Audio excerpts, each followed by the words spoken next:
Hello student, good morning all of you. How are you? Teach for class 4th.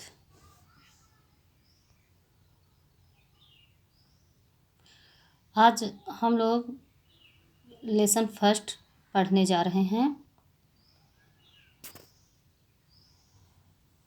हमारा lesson first है भाषा, व्याकरण तथा लिपि। तो हम लोग सबसे पहले भाषा के बारे में जानेंगे कि भाषा क्या है, भाषा किसे कहते हैं। अपने मन की बात प्रकट करना तथा दूसरे के मन की बात समझना ही भाषा है।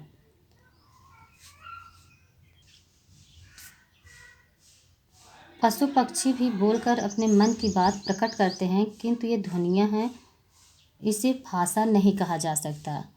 कहने का मतलब है कि हम जिस माध्यम से अपने मन के बात या विचार को दूसरों के सामने प्रकट करते हैं और दूसरों के मन की बात या विचार को, भाव को समझते हैं, उसी को भाषा कहते हैं। जैसे पशु पक्षी की भी अपनी एक बोली होती है भाषा, लेकिन वो ध्वनियों के माध्यम से व्यक्त करते हैं, इसलिए उसे हम भाषा नहीं कहते हैं। हमारा दूसरा पॉइंट है भाषा के रूप। कहने का मतलब है कि भाषा कितने प्रकार की होती है, भाषा के कितने रूप होते हैं। भाषा के दो रूप होते हैं, पहला है मौखिक, दूसरा है लिखित। मौखिक भाषा, देखो मौखिक भाषा किसे कहते हैं, जिसे हम जो बोलकर प्रकट करते हैं उसी को मौखिक भाषा कहा जाता है। जैसे देखो, किसी भी माध्यम से बोलकर अपनी बात प्रकट करना तथा सुनकर उसे समझना भाषा का मौखिक रूप कहलाता है। इसमें सामान्य बोलचाल, भाषण, कविता, पाठ, radio, mobile, telephone, loud speaker आदि आते हैं। जैसे सामान्य बोलचाल का मतलब क्या, जैसे हम एक दूसरे से जो बात करते हैं वो हम मौखिक भाषा के ही अंतर्गत करते हैं। जैसे कहानियाँ सुनते हैं वो भी मौखिक है, तो इसे हम मौखिक भाषा कहते हैं। अब हमारा दूसरा पॉइंट आता है लिखित भाषा। लिखित भाषा क्या है, किसी भी माध्यम से लिखकर अपनी बात प्रकट करना तथा पढ़कर उसे समझना भाषा का लिखित रूप कहलाता है। इसमें पत्र पत्रिकाएँ, पुस्तकें, समाचार पत्र, कंप्यूटर, मेल आदि आते हैं।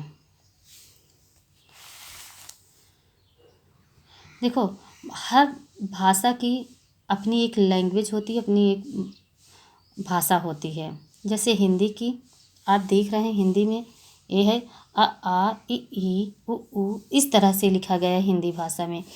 वही चीज़ अंग्रेजी में लिखा गया है ABCDEF।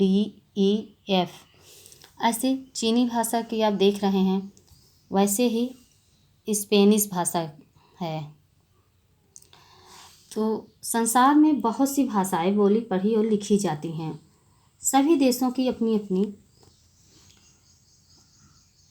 भाषाएं हैं। जैसे जापान में जापानी, जर्मनी में जर्मन, फ्रांस में फ्रेंच।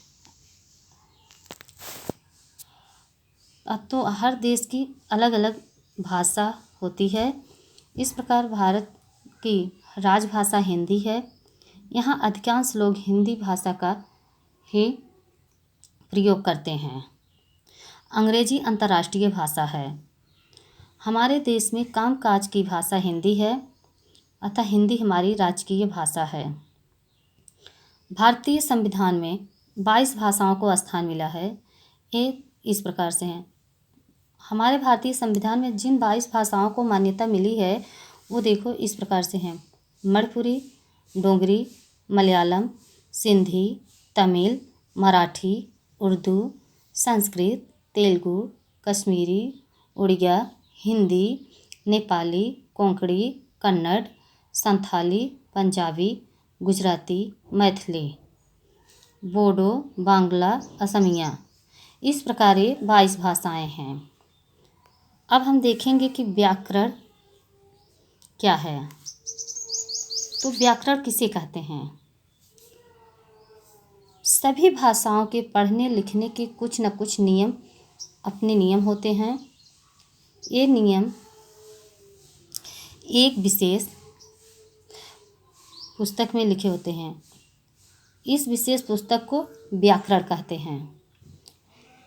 कहने का मतलब है कि किसी भाषा को शुद्ध लिखना, पढ़ना, बोलना आ जाए, वही उस भाषा का व्याकरण है। व्याकरण के माध्यम से ही हमें शुद्ध लिखना, पढ़ना और बोलना आता है या हम सीखते हैं।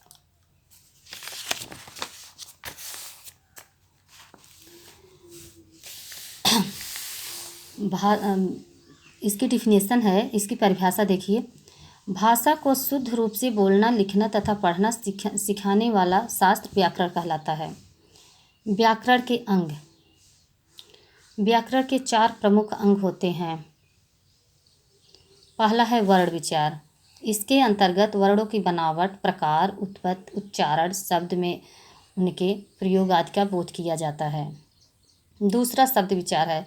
इसके अंतर्गत शब्दों की बनावट, प्रकार, उत्पत्ति, उच्चारण, वाक्य में अनेक प्रयोग आदि का बोध किया जाता है।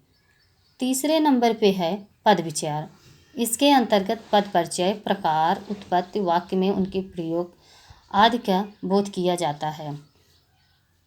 चौथे नंबर पे है वाक्य विचार। इसके अंतर्गत वाक्य परिचय, प्रकार, उनकी शुद्धता तथा गद्य या पद्य में उनके प्रयोग आदि का बोध किया जाता है।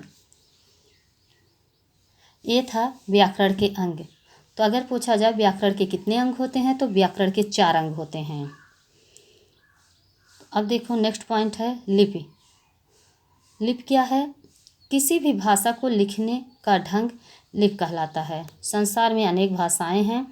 लगभग सभी भाषाओं की लिपियां अलग अलग होती हैं। जैसे हिंदी की देखिए, हिंदी की देवनागरी है, पंजाबी की गुरमुखी है, संस्कृत की देवनागरी है, गुजराती की देवनागरी है, अंग्रेजी की रोमन है, उर्दू की फारसी है, मराठी की देवनागरी है, कन्नड़ की कन्नड़ है। तो लिपि की डिफिनेशन देखिए। भाषा के लिखने के ढंग या विधि को लिपि कहते हैं। अगर पूछा जाए लिपि किसे कहते हैं, तो भाषा के लिखने के ढंग या विधि को लिपि कहते हैं। बच्चों, आज के लिए इतना ही। आप लोगों का होमवर्क है